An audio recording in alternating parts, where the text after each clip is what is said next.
All right, it's a little bit after 11 a.m. Eastern Time. I do understand that we have some folks from out of state that are actually joining us today, I believe from Utah. So welcome to all of you. And we're going to go ahead and get started. As I had mentioned in the chat, today's session is being recorded. Thank you so much for putting your cameras off so we can all be on this call together. I wish I could see all of your faces, but I am seeing some names that I recognize. So hello to old friends that are joining us today. And also, please know that as far as any questions you may have today, please pop them in the chat, and we will be addressing those at the end of the session. And also, as we go forward today, I do have some interactive pieces. And so when I ask questions and encourage you to participate, I would love to see the chat light up with your responses. Greatly appreciate that. That kind of makes us feel like we're more together. And I think we're going to get started. If you have any technical difficulties, please do reach out to Heather or Laurel. They're actually both on today and can address any challenges you may be having. So welcome and thank you. My name is Amy Hendricks, and I am the FASD Prevention and Training Coordinator with Proof Alliance NC. And Proof Alliance NC strives to prevent alcohol-exposed pregnancies by providing training, education, and resources to professionals who serve individuals of reproductive age, as well as working with professionals to provide support to any families or individuals that are impacted by fetal alcohol spectrum disorders. Funding in whole or in part is supported by the North Carolina Department of Health and Human Services, and we are actually funded through a grant from SAMHSA, and that's called a Prevention and Treatment Block Grant. Please note that the views and opinions expressed in this session today are those of the speaker or presenter and don't necessarily reflect the views or positions of our funders, specifically NCDHHS, DMH, DD, and SUS. We are a program of the ARC of North Carolina. We are a program and partner with Proof Alliance, who is actually attending today as well. And we are an affiliate of FASD United, which is a national program supporting those impacted by FASD. So through today's session, I want you to know that Proof Alliance works very hard to acknowledge that not every person who can become pregnant identifies as a woman. And so I will try to use gender neutral language as often as possible, but a lot of times with current research, it refers to women when discussing the ability to become pregnant or referencing prevalence or statistics. So please note that I will be using that terminology, but we'll try to be as sensitive as possible. So our objectives for today is that after you go through this presentation, and please know that this is just a snippet of the information that we're wanting to get out there about fetal alcohol spectrum disorders and the importance of preventing alcohol-exposed pregnancies. And if by the end of this session, you're thinking, I need to know more. Well, guess what? We can bring you more. We have 8 modules on this particular topic, and we'll be more than happy to work with your agency, your community in delivering this information, all free of charge, which could be virtual and or in person. We have 15 trainers across the state. I'm so pleased and proud to say that are delivering these trainings in communities. So please know that as a possibility. So when we talk about FASD today, again, it's just a small piece of the entire topic, but we are going to talk about how FASD presents across the lifespan. We're going to touch on a little bit about what constitutes alcohol, what's the definition of standard servings, binge drinking, and the importance of planned pregnancies and preventing alcohol-exposed pregnancies. And we always end our sessions with a call to action. So in the chat, if you would please, how many of you have actually heard of fetal alcohol spectrum disorders? Let's light it up. Let me see. How many of you have actually heard of this term or this condition? Good, great. Getting some thumbs up. Me, great, wonderful. Thank you, Heather. Yes, Mark Pylon. Hi, how are you in Western North Carolina? Thanks for chiming in. Wonderful. Well, good. So that's great. So some of you have a baseline knowledge of fetal alcohol spectrum disorders. For those of you maybe that have not heard of FASD, I want you to know that it is a brain-based disability. It is a medical disorder.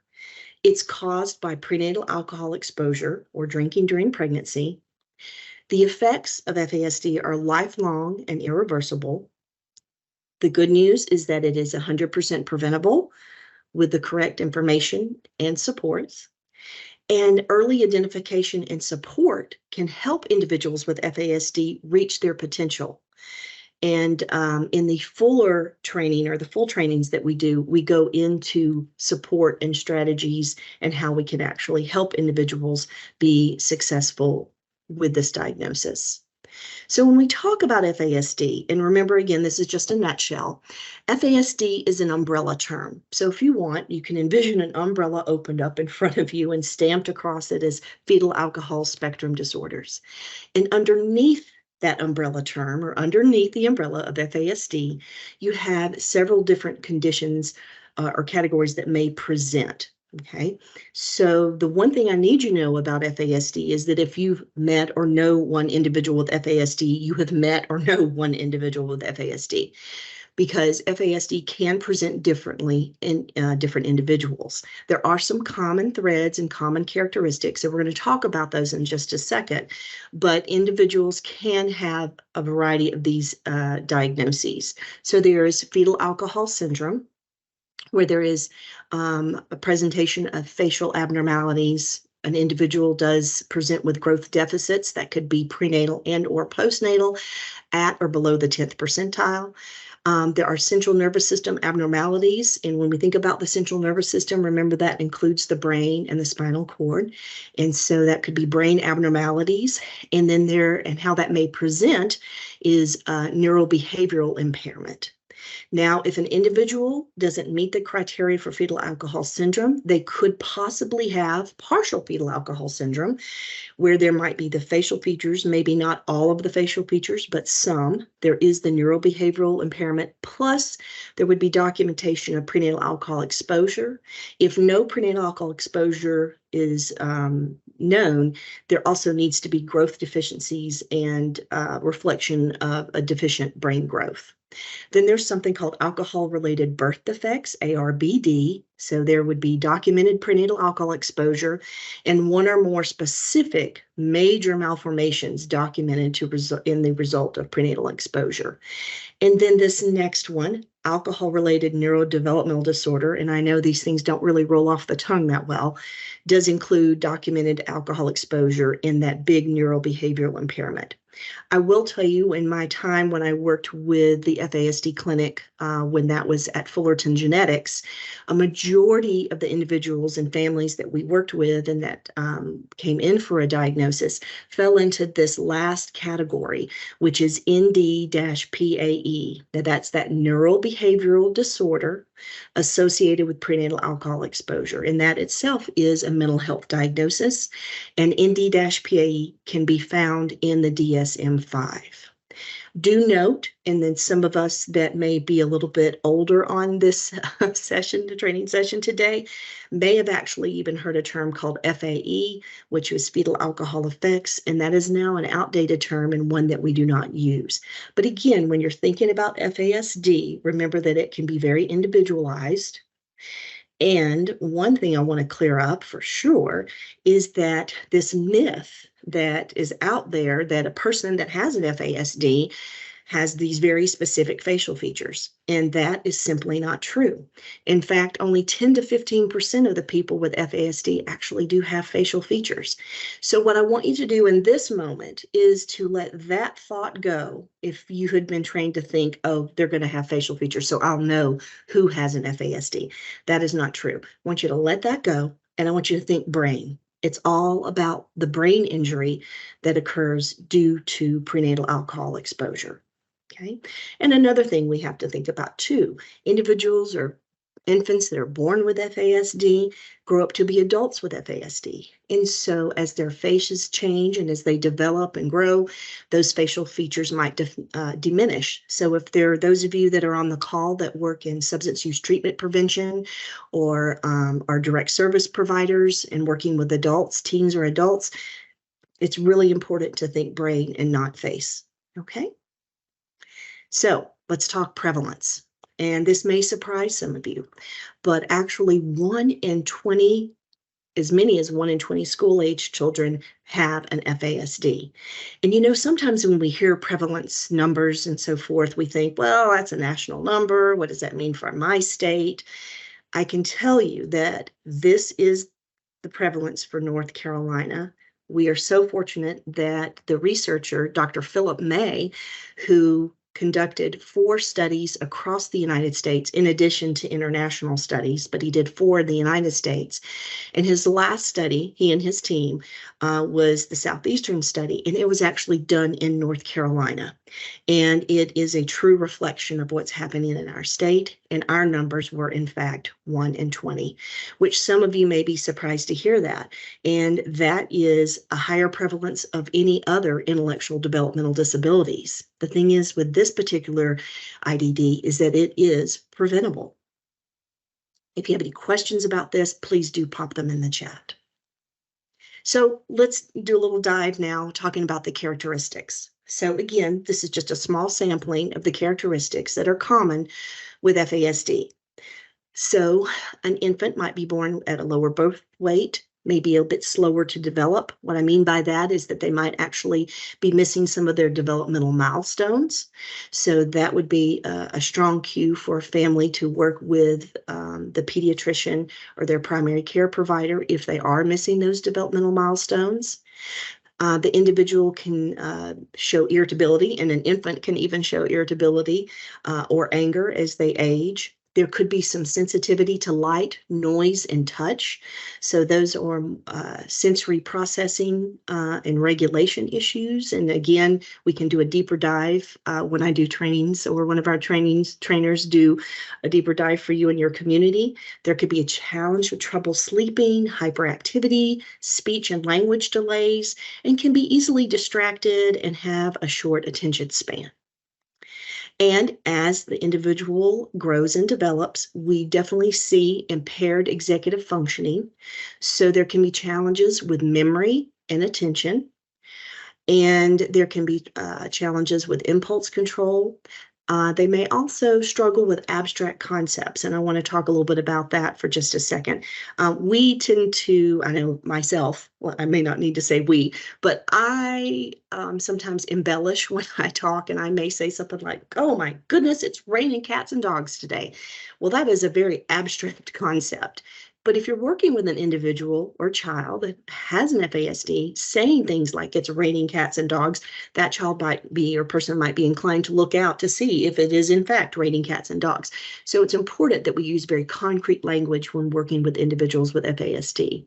And circling back a little bit to memory and attention, sometimes their memory can be challenged. And what I mean by that is they could learn a skill set, let's say their multiplication tables. And they're learning this for 1, 2, 3 weeks. And let's say it's the week of the exam or test. And the child seems to have the tables, understands the multiplication tables, and at the review gets all the answers correct. And then it comes to the test, they for some reason can't recall that information. And so what may be happening is they can eventually recall it, but in that moment they can't recall it. So it looks like they have memory challenges, and it's really about accessing that information.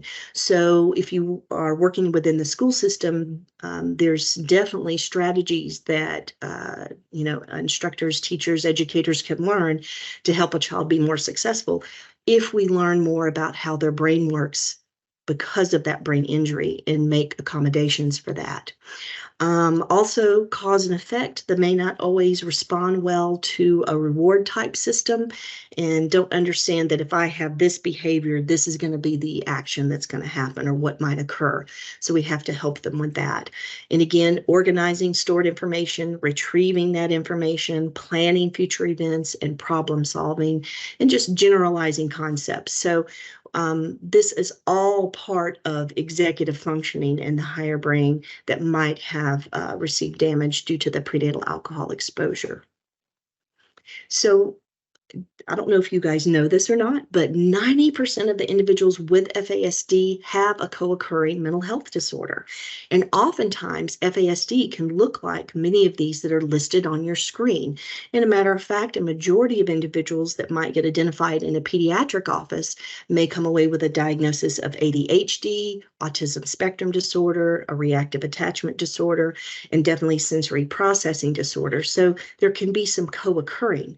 Now, if they actually have a diagnosis of, let's say, ADHD, we would never recommend that you just kind of throw that diagnosis out. No, absolutely not. Keep that diagnosis. But let's look at the strategies that are being used to support that diagnosis and help that individual be successful. So what might happen is knowing that, oh, it's a lot of this is also because of the prenatal alcohol exposure and the brain injury due to that exposure. We need to learn to work with both of those diagnoses to help them be as successful. But what this means is there are a lot of individuals out there that are either being misdiagnosed, right? They're not being diagnosed as having an FASD, or they are completely missed at all and aren't receiving a diagnosis. And that can be very problematic because the earlier we can identify whether or not someone has been exposed to alcohol prenatally and whether or not they have an FASD, the sooner we can get the supports put in place and have a better fit for that individual, whether that be within the school system, within their own home, and as they grow older, as even into the workplace. So those of you that might be working with adults, especially those maybe in substance use treatment, you may be finding that they struggle in treatment programs, or as an adult may struggle with work. And a lot of that could be because they've had a poor fit their entire lifetime because they were never identified as having this disorder and never had the appropriate supports to help them be successful. And I think it's really important to go back to one of those original points, is that FASD does last a lifetime. So there'll be a constant need to address what's going on in the individual's life, who they are working with, their relationships, and supporting them to be as successful as possible. So what about getting a diagnosis? Well, currently in our state of North Carolina, you have 2 locations where someone can go and be diagnosed on the spectrum. Remember that second or third slide that I opened up and it had FASD as the umbrella, right? So they might be getting one of those diagnoses. They could go to Fullerton Genetics, which is in Asheville.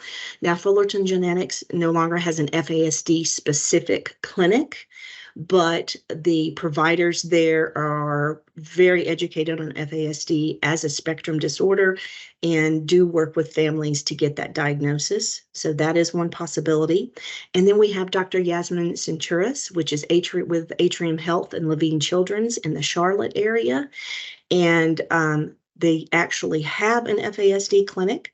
So to get to either of these locations, the family, if you work with families, would need a referral from their primary care provider to be seen.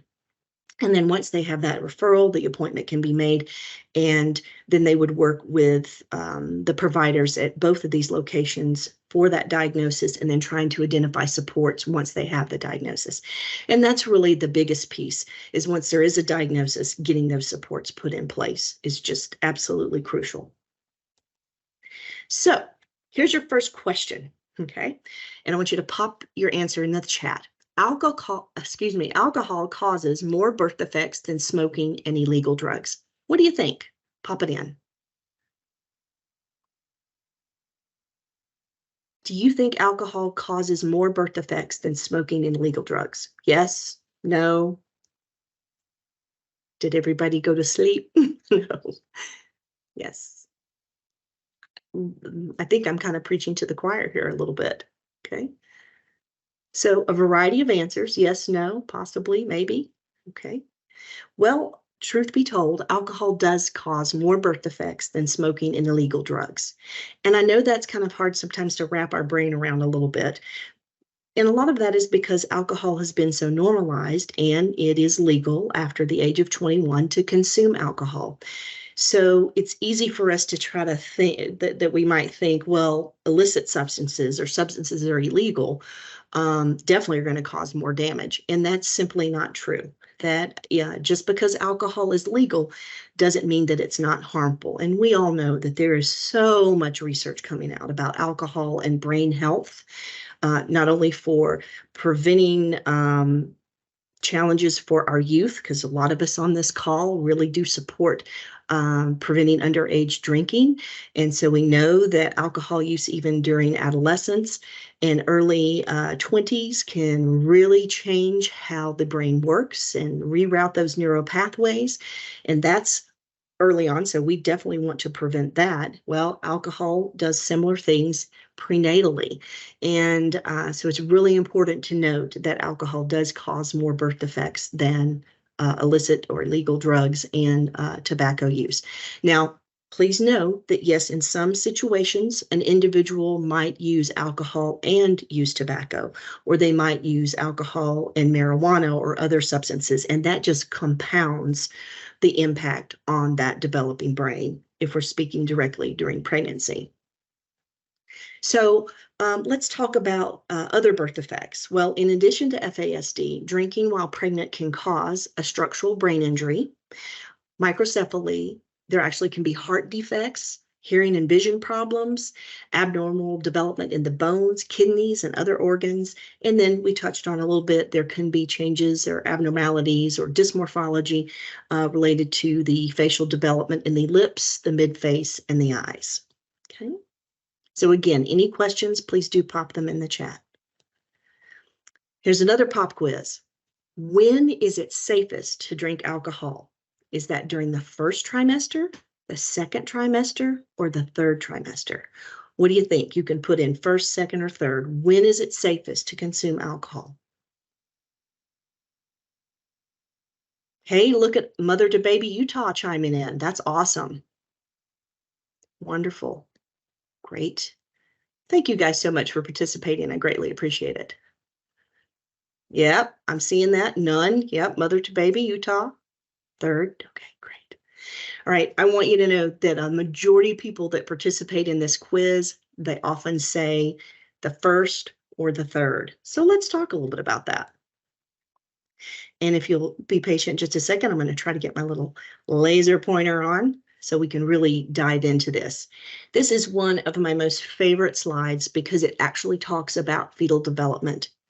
And, you know, many of us may have been educated on fetal development, but that could have been many years ago.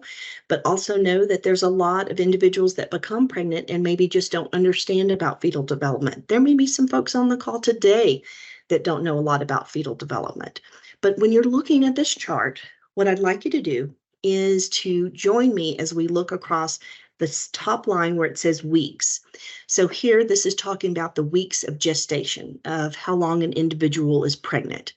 And so a term pregnancy coming full gestation is around 38 to 40 weeks. So here we have the weeks in the blue.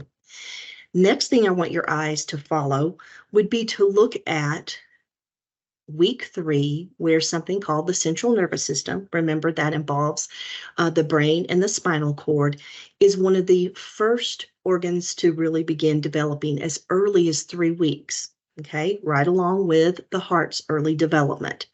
But what I want to call your attention to, and if you'll follow my pointer, please, for the central nervous system, do you see that this line actually carries all the way through to 38 weeks gestation? So what that means is that the brain is one of the first organs to begin developing, and it develops the entire pregnancy. It doesn't stop developing.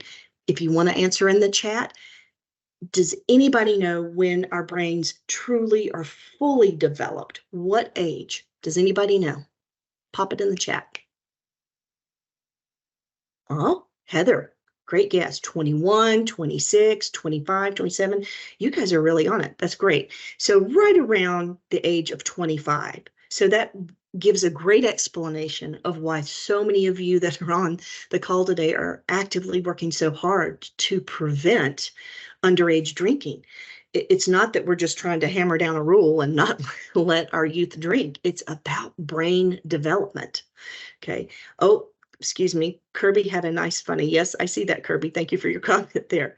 But it can vary a little bit. And sometimes emotional maturity, Kirby, will happen maybe for females more so than males. But yes, there can be a little bit difference there.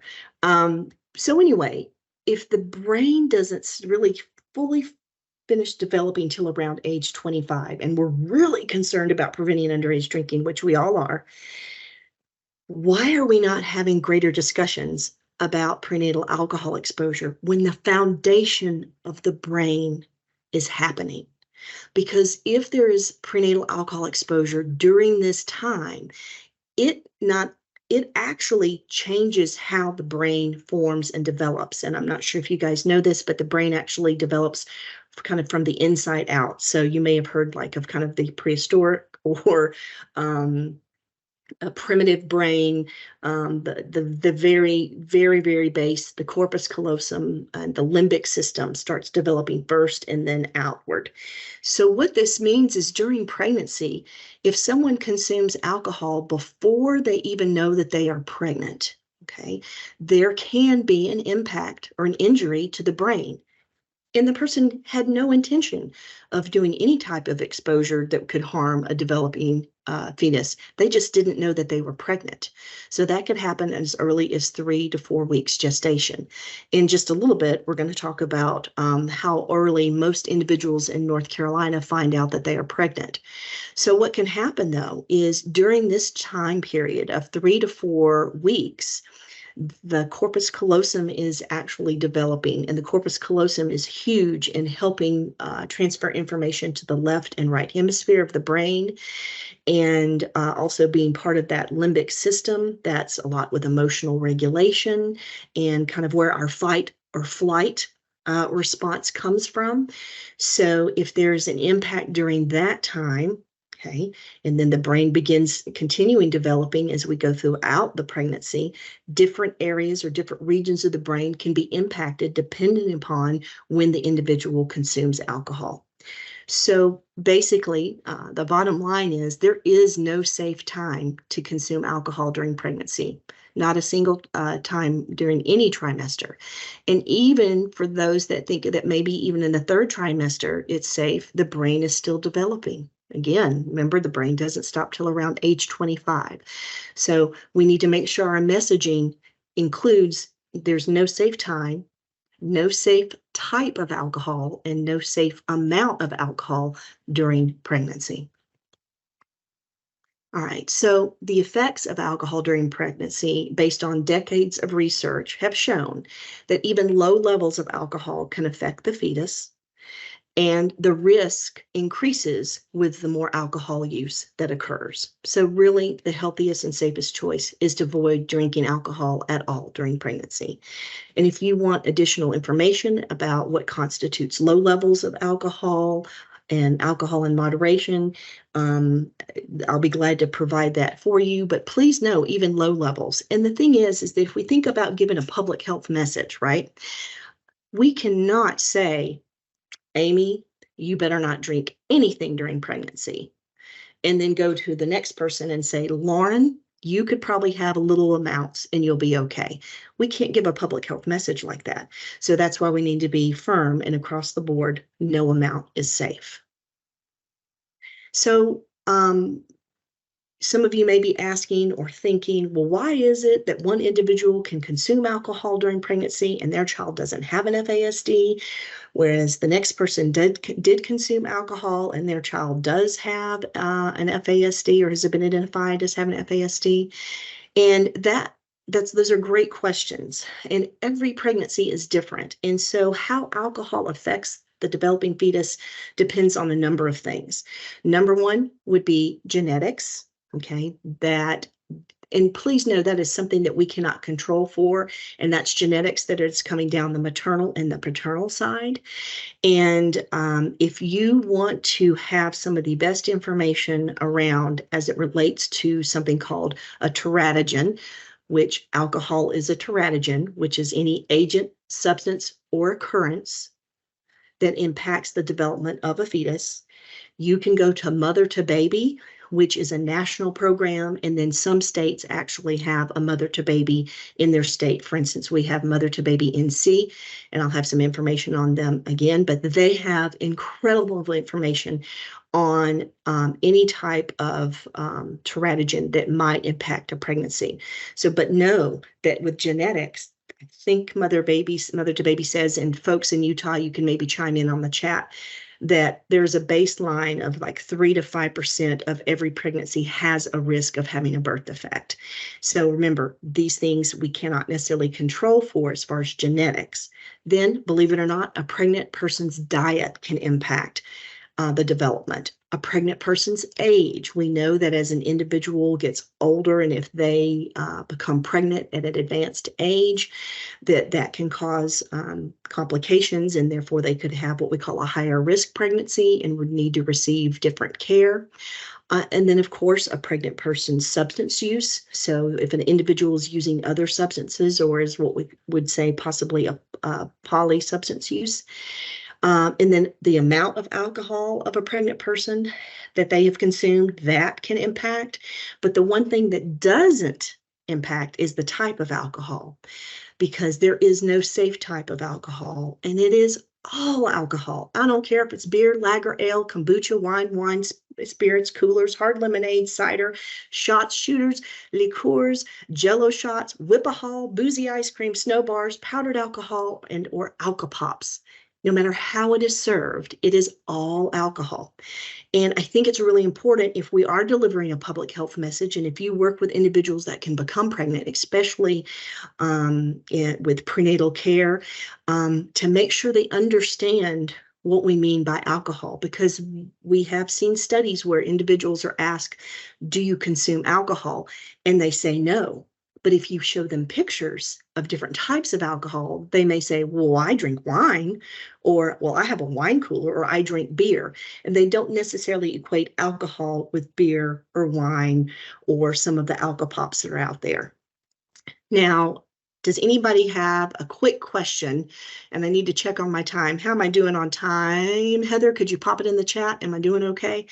Yes, does anybody have any questions about 25 minutes? Oh, we're doing good. Love it, love it. So we have some time. Any questions about any of the things listed on the screen? Does anybody not know what these items are?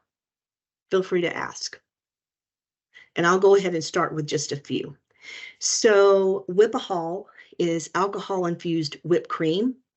And with the rise of after-dinner drinks that actually contain liqueurs, which carry an alcohol content, now alcohol can be found in whip-a-hall, and so that contains an alcohol percentage as well. And so a well-meaning individual who may not know that they are even pregnant has gone out for a night out with friends, and they maybe have a cocktail before dinner, they share wine during dinner, and then maybe have an after-dinner drink.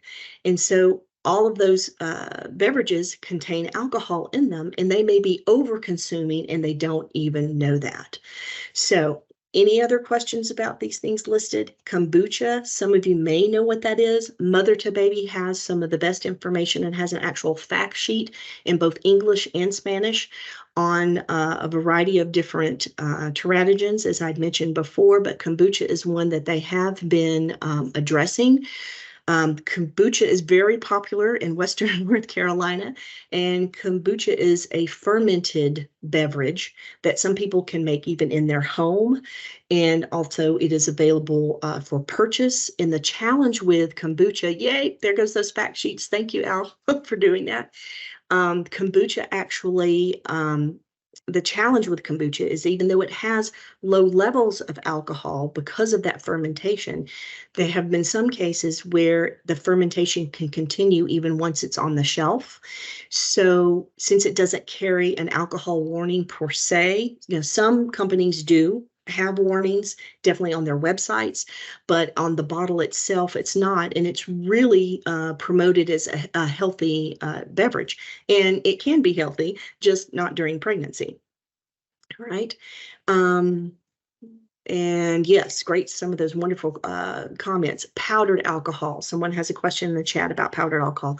It kind of is almost like what it sounds. And that is not legal and not available in the state of North Carolina as far as powdered alcohol. But it actually is powdered alcohol that someone could put into a drink or a mixer. Imagine our, like Crystal Light packets that we mix for lemonade, or there's a variety of flavors now, very similar to that.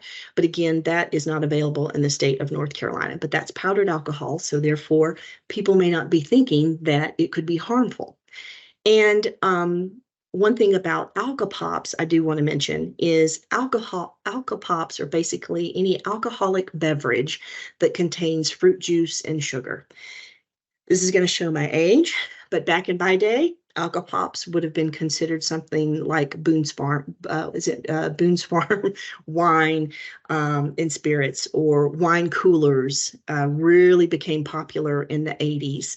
And so all of those drinks are sweet and fruity, and for some appeal as very tasty, but they do contain a lot of alcohol. There are some alcopops that are out there now that are really very, very dangerous in that they contain as much alcohol in one 23.5 ounce can or is equivalent to drinking 5 beers in one can. And so sadly, we are a nation of overconsumption, with drink sizes and so forth. And so many people maybe aren't checking the label before they drink an alcopop. And so they may be over consuming and they had no intention of doing so. So it's an opportunity to educate a lot of people. So real quick, before we move off of this slide, I want you to place in the chat, when you see a glass of red wine or hear the term red wine, what medical or health message, let's say health message, what health message do you hear in your mind when you think about red wine? Anyone? There you go. Exactly. Heart healthy. Yes, yes, yes, yes. Thank you, Berna. Yeah, exactly. So there's been quite a health message attached to definitely red wine, and that it's heart healthy, high in antioxidants, good for the heart. I bet that you could even ask our youth about the health message and they would be able to connect those. And I think it's really important that we make sure that folks understand that, even though it may have a health message, that does not include during pregnancy, but the messaging's not out there. So we need to really work harder to make sure the general public and people maybe that doesn't know all the information, because obviously you all are very, very educated about this information, but the general public is not. So we have to help empower them by giving them the information as it relates to alcohol, what constitutes alcohol, and that alcohol during pregnancy is not safe. So let's talk a little bit about what constitutes a drink. So I think a lot of people are surprised to learn about a standard serving. A standard serving includes the following: 12 ounces of beer, 5 ounces of wine, and 1.5 ounces for distilled spirits or hard liquor. Some people may call it hard liquor. And I think one of the biggest ones where people maybe find a slippery slope in this day and age would be one surrounding beer, because we have a lot of breweries in Western North Carolina and happening across the state. And oftentimes the craft beer that they are serving carries a higher alcohol content, and individuals may not recognize that. And most breweries, of course, have that percentage listed on a board. But what can happen is people just don't think about it. And even though they may not have a pour that's 12 ounces, the alcohol content is more. So they're thinking, I'm drinking a smaller glass so I can drink more, but the content is higher. So again, always an opportunity for education, right? And with 5 ounces of wine as being the standard serving, I personally have actually looked at stemless glasses. We've done activities with our training team and where people would actually pour wine into a glass to determine what is 5 ounces. And not everybody knows what 5 ounces is. And oftentimes, like the glass that is before you on the screen, an individual may pour a much higher pour, so they could actually begin consuming 2 drinks in one glass. So if I happen to have any providers on the call today that are working with women who are planning to get pregnant, I think it's really important when we talk about alcohol use and we're talking with individuals that we make sure they understand what constitutes alcohol and those serving sizes. If we ask an individual that could become pregnant, do you drink alcohol? We have to define alcohol. And then if we ask how much alcohol you drink, we need to also define what that is like, and maybe even actually show pictures to help people understand what standard serving is. Because if you just say, if someone says, well, I drink, a glass of wine every now and again, well, how big is the glass and how full is it? So it's going to take a little bit more time. We're going to have to do, I would call it due diligence in a way, dig a little bit deeper to find out what their knowledge level is. Okay. Any questions about that? Please do place that in the chat. And also, we need to always know that the alcohol content varies from one beverage to the next.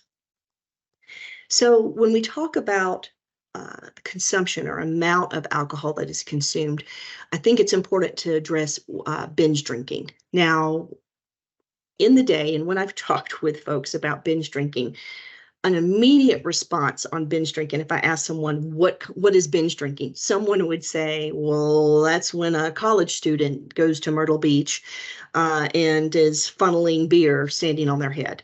Okay, yes, that is binge drinking. You're exactly right.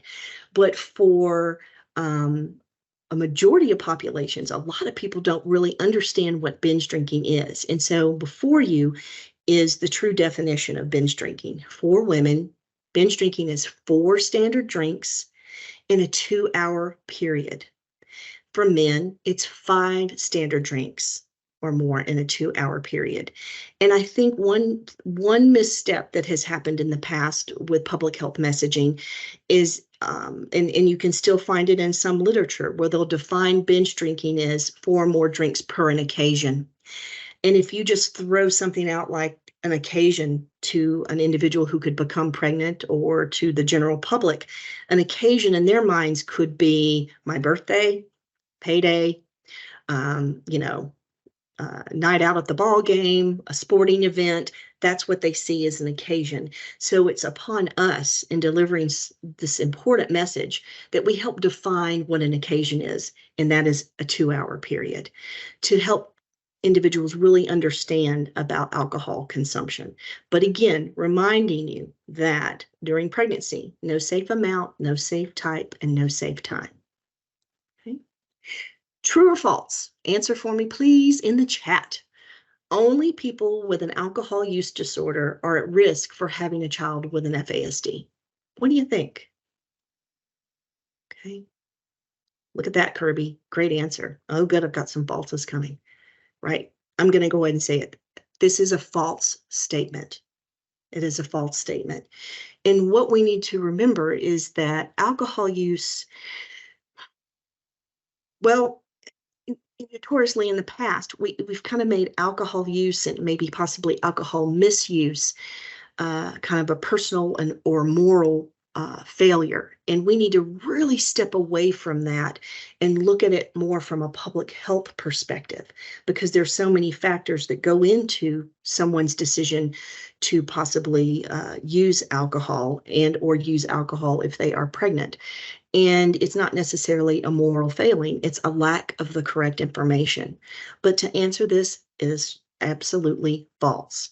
And so when we look at national numbers of alcohol use, 1 in 7 pregnancies in the United States are exposed to alcohol. So what does that mean? That means around 14% of women drank alcohol during pregnancy, and 5% of them actually engaged in binge drinking. And if you drill down a little bit deeper to this particular study that was in the MMWR back in 2019, and yes, we're expecting new data to come out soon, what we found was that the group of individuals that were at higher risk for having an alcohol-exposed pregnancy were women between the ages of 35 and 44, college-educated women. And some of them actually in that category were even single. So what we have to understand is that it isn't about someone having necessarily an alcohol use disorder. And yes, that can put them at higher risk for having an alcohol exposed pregnancy if they have a use disorder, but a majority of the general public do not. And so that's who we need to be addressing, because people just don't know this information. So these were national numbers. Let's take a look at what's going on in North Carolina. Now, this data is based on information that we had pulled from the 2020 North Carolina Pregnancy Risk Assessment Monitoring System, which is PRAMS data. And what the 2020 data said, and so this was 2020, so we don't have the data just yet of coming through the pandemic, but we are concerned that there probably was an increase in alcohol use among women during the pandemic, and hopefully we'll be able to update some of this information soon. But what this data showed is that 93% of the women who found out they were pregnant quit drinking as soon as they knew they were pregnant. That is awesome. 93%. I love seeing that.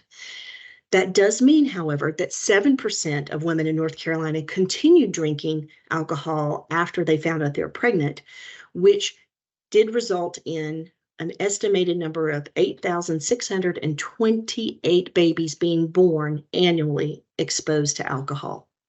So in my mind, one exposure is too many in our state of North Carolina and in the nation. So we still have work to do, even though 93% quit drinking as soon as they found out. We've got to help work with that 7%, so there are 0 exposures. Okay. So in the chat, why do you think someone would drink during pregnancy? What do you think? Why would someone continue drinking during pregnancy?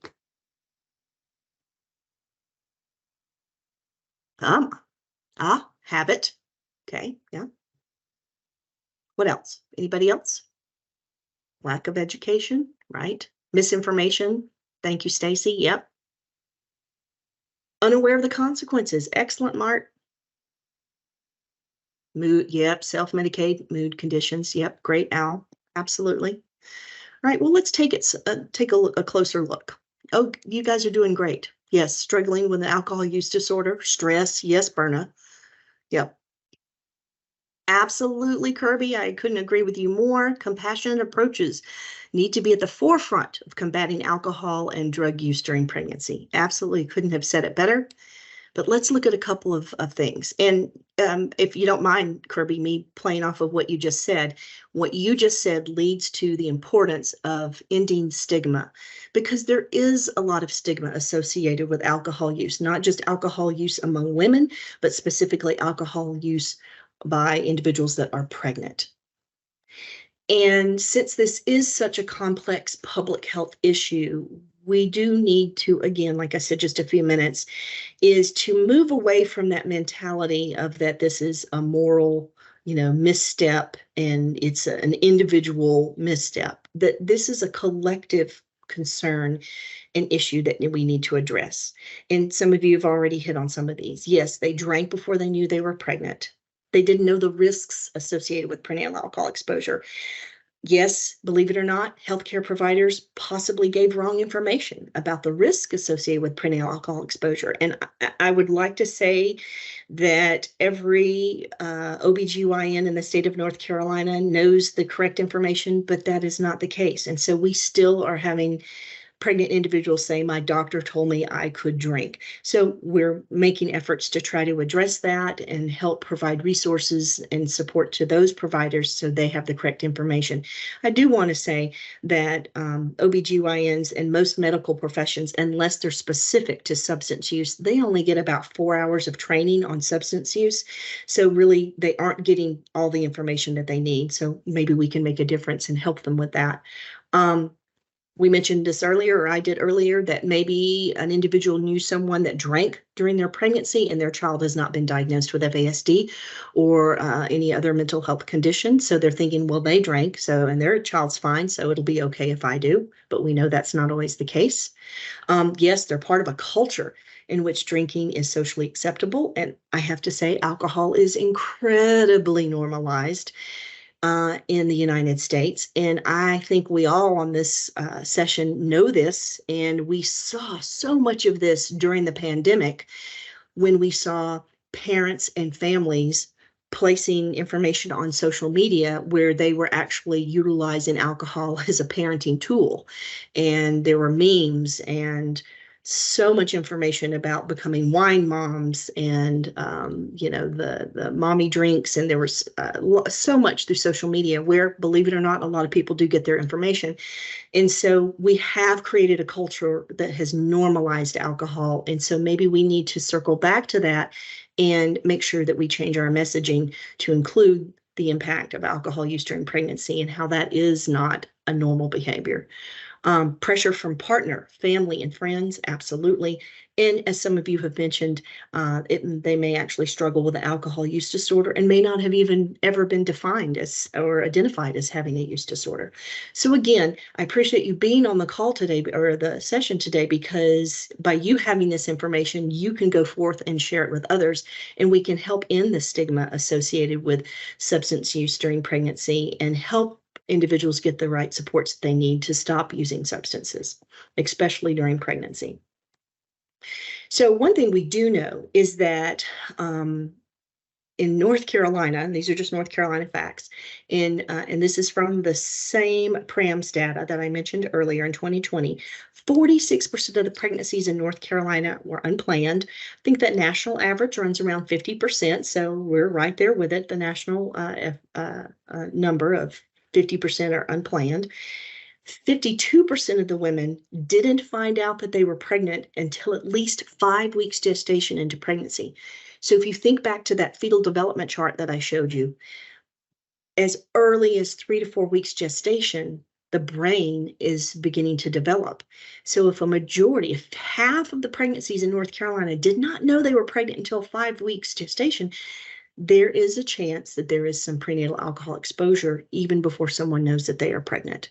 So I think, again, important to really weave this information in to any preconception health programs, messaging that is out there, because planned pregnancies can help prevent FASD, and that is so important. And I'm not sure of all the disciplines that are that you represent here on the call today, but if you do work in public health departments or OBGYN clinics, please work with us. We'll be glad to provide additional resources, support, printed materials, anything to get the messaging out there correctly so people can make the healthiest choices for their pregnancies. Okay. Stacy, thank you. Yes, some folks are jumping off. We're nearing the end. If you'll just hang with me. Resources in the state of North Carolina related to pregnancy and or after pregnancy. I've already talked about mother to baby. Here's the contact information for mother to baby. Also, if you work with a family or an individual who may be struggling with an alcohol use disorder, please do have them reach out to the Alcohol and Drug Council of North Carolina and know that through the Alcohol and Drug Council, they also have a list of bed availability for individuals that are pregnant. And in most cases in our state, individuals that are pregnant get priority access to treatment. So please know that.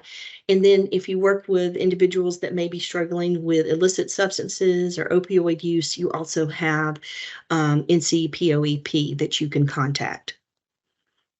Our statewide prevention efforts, just to let you know and to be on the lookout, especially during the month of September, November, and December, we'll be rolling out many of these things across the state of North Carolina. We, in the past few years, especially since the pandemic, we have been doing gas pump ads, which is what you will see on the top left. And then, of course, on the right, signage in bathrooms, at restaurants and bars. And then look under your feet if you're walking in Charlotte, Raleigh, larger areas where we are working with a group called Clean Graffiti, where they actually put our messaging on the sidewalks because, you know, a majority of us, some folks walk with their phones and look down. So we're putting the messaging out there. We also have partnered with, on the right-hand side, with a group in Western North Carolina called Waynesville Soda Jerks that make alcohol-free beverages.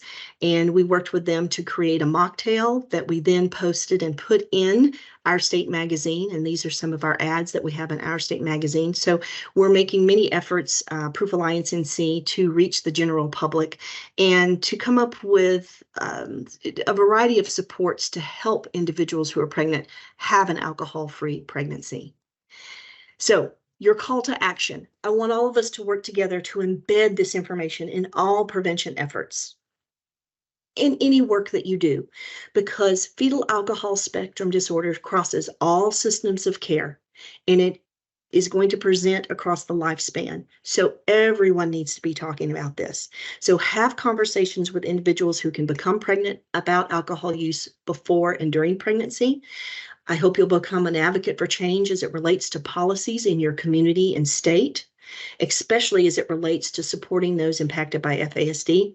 Schedule a training for your community or your organization where we can take a deeper dive to this topic, and we'd love to do that for you. And you can learn more about FASD by going to Proof Alliance NC. And last thing I'd like to say is that if you would, please complete our evaluation, because the only way I can improve these trainings is I get feedback from you. You can take your phone at this time and you can put it on camera and place it towards the QR code. A little yellow box will pop up. Click on that box and you'll be taken immediately to our evaluation. And actually, I believe Heather or Laurel, you're going to pop in that link into the chat at this time. You're also welcome to copy that and put that in your browser, and again, can answer. Those of you that participate and complete our evaluations, your name will go into a drawing for a $25 gift card. I will notify you by email within 10 days if you have won, and then we'll mail that out to you. So Laurel, Heather, waiting on that link. Maybe I have it still. Yep, there we go. We both are on it. Awesome. Great. So do copy that in and get that evaluation in for us. And if you have any additional questions, you are welcome to reach out to me. Again, my name is Amy Hendricks, and I am the FASD Prevention and Training Coordinator for Proof Alliance NC, and our program manager is Lauren Borchet, and I'll leave this information just up for just a few minutes. If you need any questions, resources, if you'd like mocktail recipes, you can visit our website, and we also have mocktail coasters that are available free that we can ship to you. And again, please don't hesitate to reach out if you'd like to schedule an additional training. I thank you so much for your attention. And now Heather, I think, is going to help us if we have any questions that need to be answered. Let's hope we have enough time. Not much. Yeah, not a problem. So I did see Stacy. I know she jumped off the call, but earlier when you were talking about when was a good time to drink during pregnancy, and you said none, she asked, why do doctors say that it's okay to drink in the last trimester? You know, that's a really good question. And I think it kind of goes back to two things. One, really understanding about brain development. I'm not going to say necessarily fetal development, but brain development. And I think some of old school docs maybe weren't getting the information like they are today.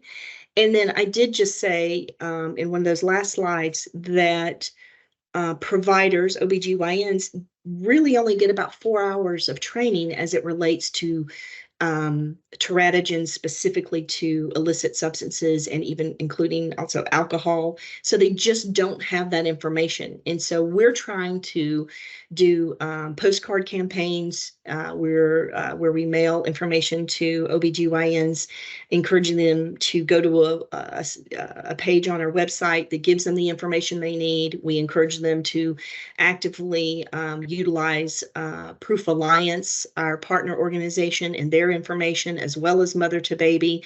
And we also attend OBGYN conferences to try to get the information out there.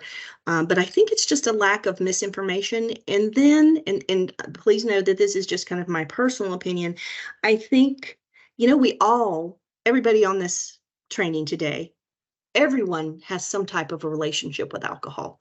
It may be that they don't drink alcohol. Some people do drink alcohol, but everybody has a feeling or an opinion. And I think because of the normalization that has happened in our society, and because of the legal drinking age of 21, that people don't really understand that was landed upon because of brain development. I just think it's a lot of misinformation. So the good news is that it's something that we can address, right? We just have to make sure that we get the information out there and the supports for those providers that are working with pregnant individuals. I hope that answered that.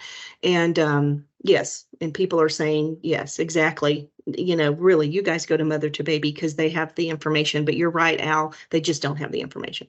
Any other questions, Heather, that came up? There was one question asking if they could get a copy of the slide presentation. I know you had mentioned to me that I could send that out to the ones that attended. Was that still correct? That is, let's just put it in a PDF format if you don't mind, no and you and I problem. can talk about that. Absolutely. And I have some other resource sheets I'll be glad to send out. So we'll Okay. do that And after post. perfect. And then another question was, were CEU's certificates offered? I did not think so, but I just wanted to let you answer that question.